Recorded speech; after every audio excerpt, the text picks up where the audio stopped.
Polşada 44 günlük könüllü təcrübəm necə keçdi? Layihəm Polşanın Kielce şəhərində idi. İşim yerli məktəblərdə öz mədəniyyətimizi, adət-ənənələrimizi tanıtmaq idi. Düzünü desəm, getməzdən əvvəl layihəm bu qədər möhtəşəm keçəcəyini gözləmirdim. I will see you in Poland. I'm so Bu excited. layihə seçim mərhələsindəki müsahibəmlə də çox həyəcanlıydım, amma bir müddət sonra həyatımın ən yadda qalan təcrübələrindən birini yaşayacağımı təsəvvür eləməzdim. Məni ən çox təəccübləndirən və sevindirən məqam nə idi bilirsiniz?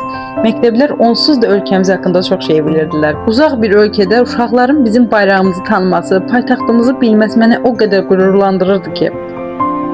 Hətta onlara yallı rəqsini də öyrətdim.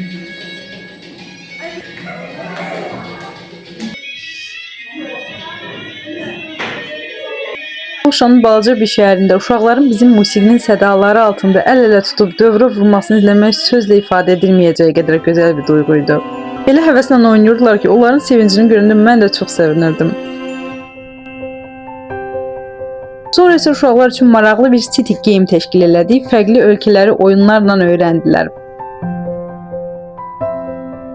Uşaqların o həvəsi, verdikləri suallar, hədiyyə elədikləri balaca açıqcalar bu layihənin mənim üçün ən dəyərli və gözəl xatirəsi oldu.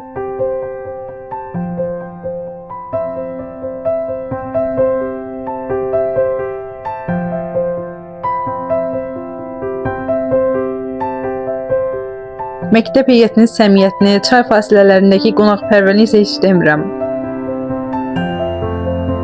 Polşanın bir neçə şəhərini gəzmək fürsətim oldu, yeni yerlər kəşf elədim, dünyanın dörd bir yanından dostlar qazandım. Məncə könüllülüyün ən gözəl tərəfi də elə budur. İlk könüllü təcrübəmi belə gözəl xatirələrlə bitirdiyim üçün çox xoşbəxtəm. Qabaqda isə məni yeni layihələr və təcrübələr gözləyir.